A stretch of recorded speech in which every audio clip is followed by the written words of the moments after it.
Hello and welcome to Cooking from Food Storage, Episode 1. I'm Rebecca from StockingMyPantry.com. In today's episode, I'm cooking chicken basil from the book 100 Day Pantry by Jan Jackson. So let's get right to it.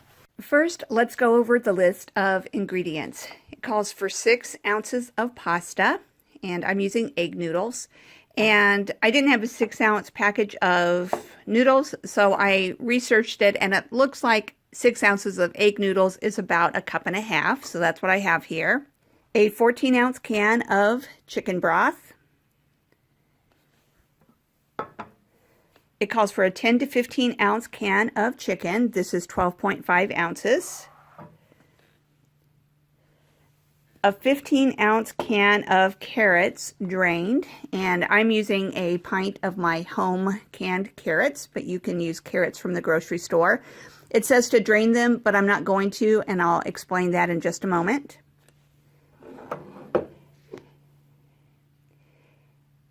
A 6-ounce jar of mushrooms, undrained, optional.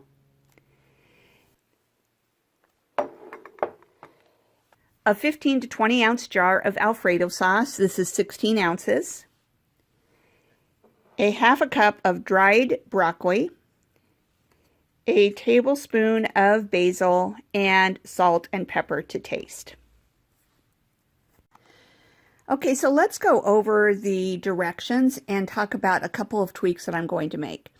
You'll see that it says simmer pasta in broth until softened, stirring occasionally, add remaining ingredients and heat through. So one thing unique about this book, if you haven't seen my review on it, is that you don't even need water or anything to make these recipes. They're intended to be made exactly from your food storage without you adding any water or anything else to it. You use the liquid in the cans to cook your food. Okay, so you might think, well, how do you cook pasta in just a can of broth? But it does work.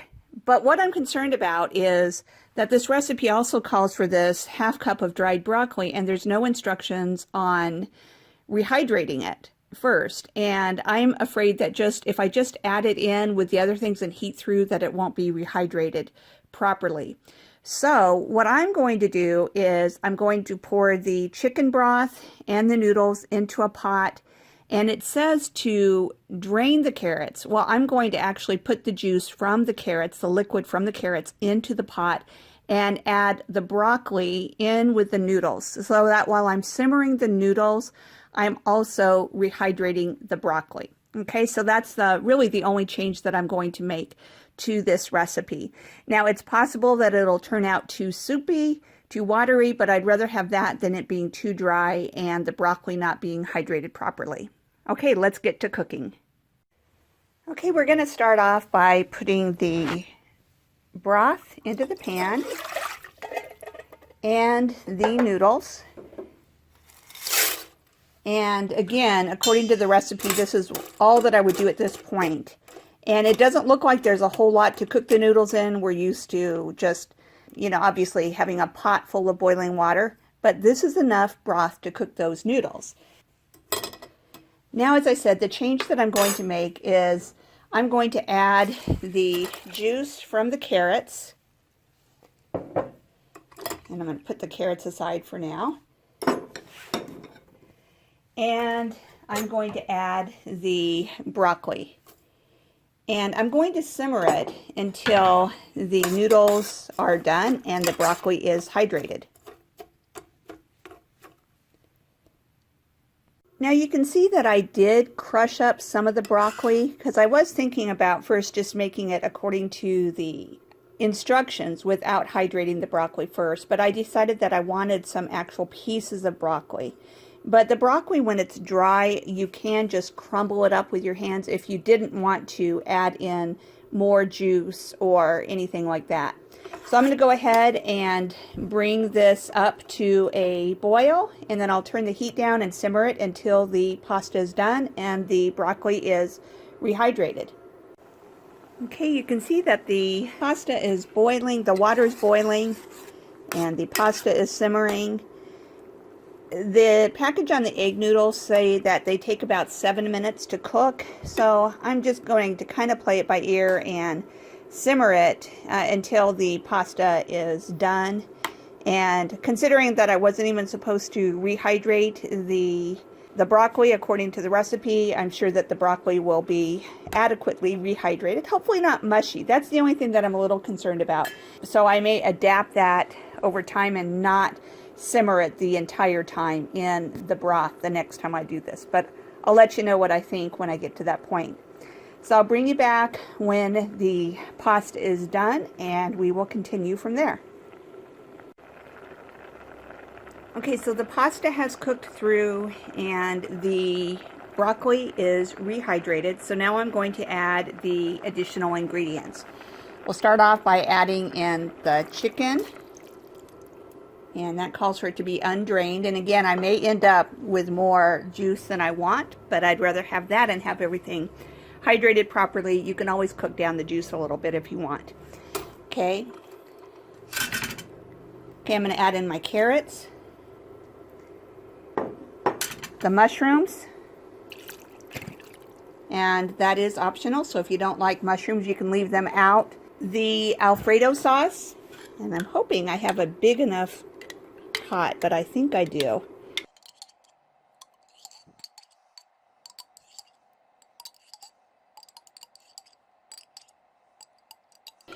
You know, it's kind of funny because I was thinking about the pot size and I didn't want the pot to be so wide, so big across, that then my broth that I put in wasn't deep enough to cook the pasta. So that's kind of what I was thinking about there, is, you know, the size of the pot for the pasta and broth ratio to work out right. Okay, so that is the Alfredo sauce. I've already got the broccoli in. It calls for a tablespoon of basil.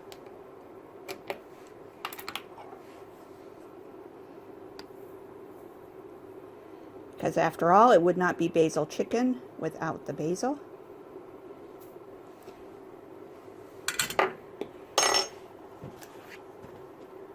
And salt and pepper to taste. So I've just got a dash of pepper and probably about a half a teaspoon of salt. You can always add more salt in if you would like. And I'm just going to stir it and heat it through.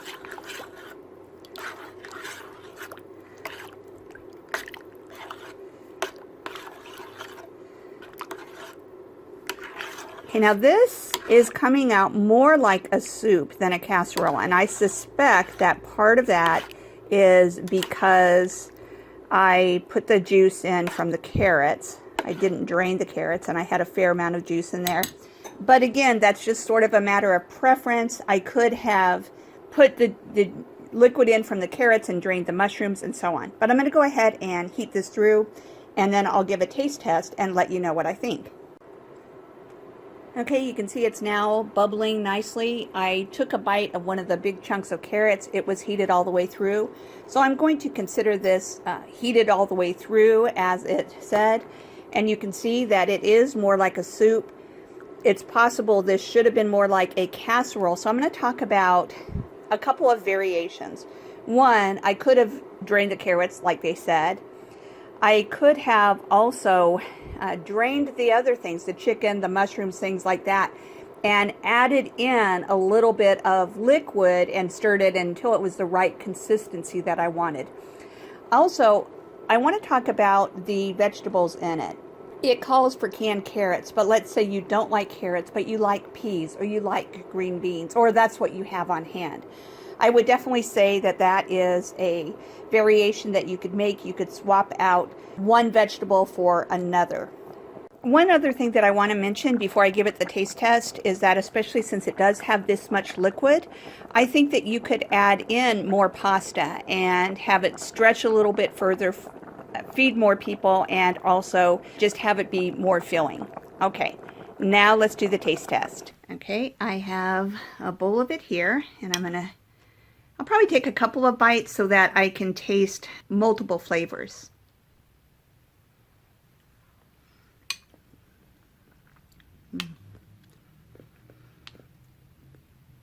I want to take a bite with some chicken in it.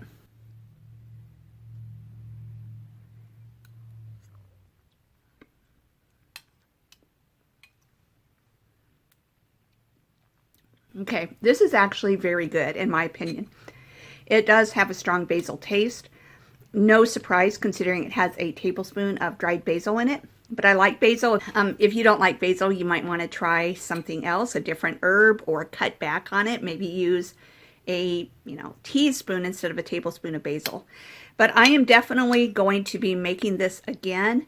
And since I like soup, it's fine that it's soupy. But like I say, you could adjust this pretty easily by using some of the juices from the can, but not all. You could also put in more pasta and things like that. But overall, I would consider this a success.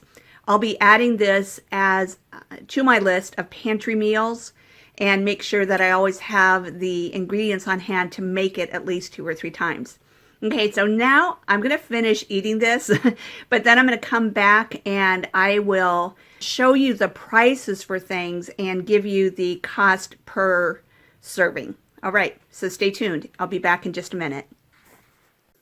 Okay, now let's talk about the cost per serving. Now, this is going to vary based on where you live and where you shop and things like that.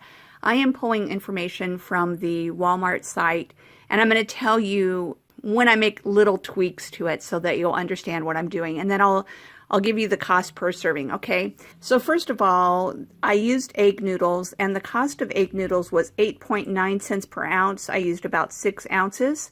So 9 times 6, that's 54 cents for the egg noodles. The can of chicken broth was 50 cents.